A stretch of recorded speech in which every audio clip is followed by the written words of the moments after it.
Activity 3. Disproving the spontaneous generation theory. Number 1, letter A, hypothesis.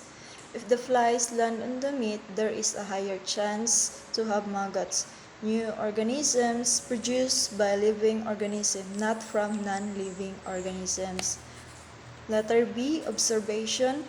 The open jar, which is jar A, attract more flies and produce maggots, while the jar B, no flies enter and they only lay an egg on the top that hatch maggots. And the jar C, which is the sealed jar, no flies attract, but slowly the meat becomes molds because of the presence of the banana. Letter C, experiment.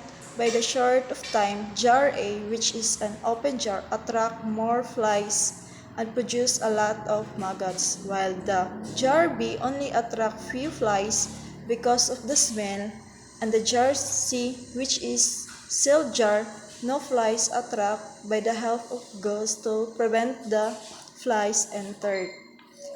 D. Conclusion.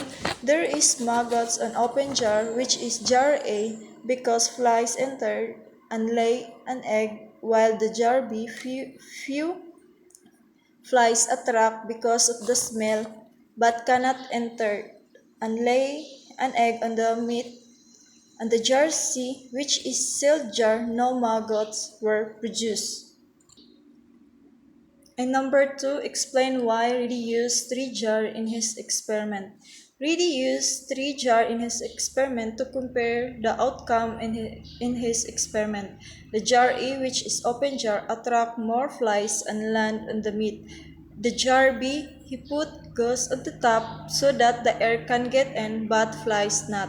While the jar C, the sealed jar, cannot attract flies and air can't get in.